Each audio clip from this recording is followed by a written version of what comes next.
Rev up your engines!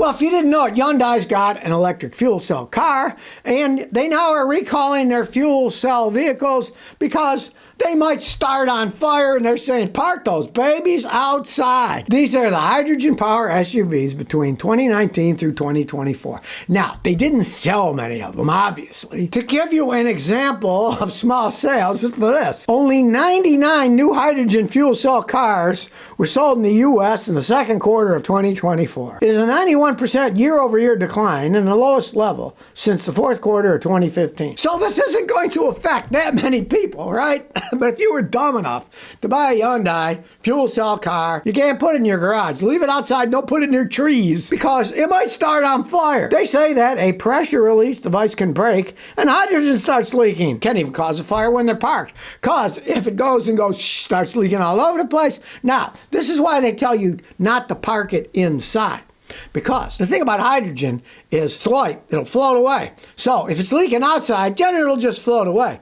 But if it's leaking inside your garage, it's like creating a bomb. The gas is inside the garage in your house, and then woof, up it goes. If anybody was dumb enough to buy one of those things, there's hardly any of you out there. Probably no one who owns one is watching this broadcast. But if you are, don't park your fuel cell Hyundai in your garage. Park it outside in the middle of nowhere. Maybe put a big fan in front of it so if it leaks, it'll blow it all away and it won't explode. Well, of course, only in California. California police agencies, some of them are going green with electric Teslas because of their mandate to not pollute and go electric. But many of the policemen are saying these Teslas are nearly unusable as police vehicles because, of course, they're not set up for that. Now, California is buying these Teslas to comply with the state's zero emissions mandate that they can't put any pollution out by whenever the future they've randomly decided to choose. Now, the city of Irvine, California, even spent 150 grand on one Tesla Cybertruck because they don't use it for regular patrol,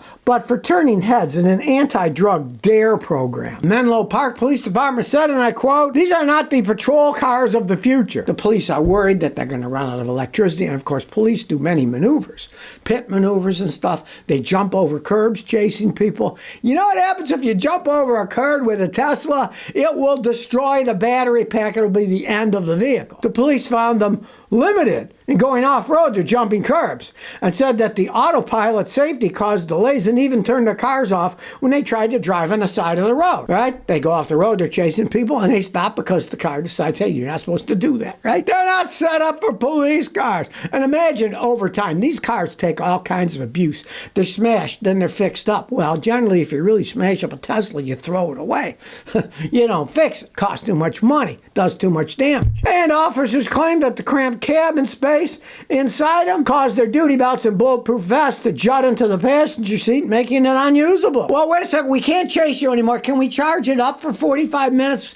Just wait there, Mr. Criminal. We got to recharge our batteries, right? No, it's a stupid idea, but then again, it's all happening in California, the land of loonies, where the politicians have taken over. Tell people what to do. Even though it's stupid, they'll tell you to do it because they're just politicians. And they've got an image of a green future that really doesn't look like it's going to be that green. I guess it's green for the criminals. They'll get away. Yeah, we love these new cars. We can get away.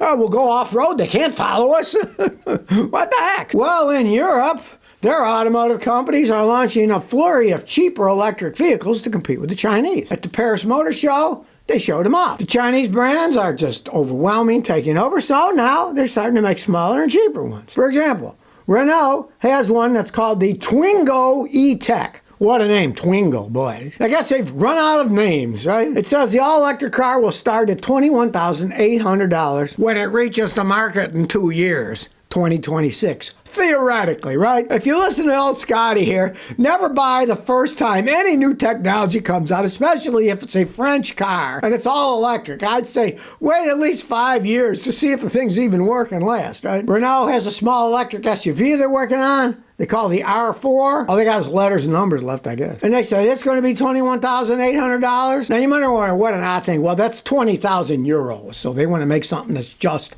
under 20,000 euros. And Stellantis is launching a compact Citroen C4. They say it's affordable mobility, but will it work? That's the thing. Now, they got a long way to go to compete with Chinese, because in China, the average price of an electric car in China is 31,000 euros, while the price of an average electric car in Europe is 66,000 euros, and in the U.S. it's 68,000 euros, which is like $70-something thousand. Yeah, they're fighting back, but of course they're not out yet. Who knows if they'll even work? The Chinese have been building it for quite some time, and obviously they must work in China because they sell a lot of them. You don't read about them going out all the time, right? So they say they're fighting back, but it's not going to be for a few years, and we don't even know if the things will work. But of course, it's talk. They got to say something, because in Europe, they have these mandates, and if by a certain year they don't have more electric cars, they got to pay all these hundreds of millions, if not billions of dollars of fines for not meeting their specifications. So if the government says you have to meet it, what if they build them but they fall apart and people don't buy them? Well, nobody's thinking about that except me. Well, another electric motorcycle company has gone bankrupt. And this one was called Fuel, F-U-E-L-L.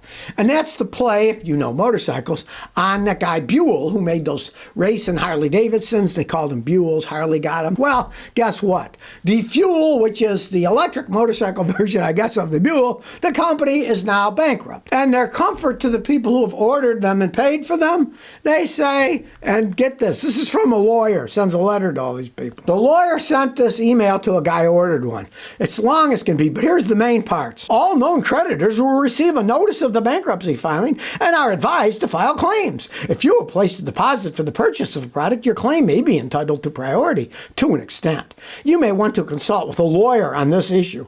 You'd have to pay a lawyer more than your deposit, probably, right? Great effort is being made to provide enough information in the bankruptcy schedule so there's at least a possibility that a potential purchaser of the assets may be able to restart the company or deploy the assets to produce the product. Current equity will lose everything that is being invested in the company through this bankruptcy filing. We trust that this information be of some use to you. Talk about slapping you in the face, right? But it goes to show what I've been saying for years and years and years. Electric motorcycles are a joke. They're never going to be mass produced and accepted by people because they don't have any range for the speed that they go. Electric bicycles, on the other hand, are going wild. People are buying them, they're having fun, and you're riding on a bike that's got an electric motor. You pedal, but it gives so much boost, you feel like Superman.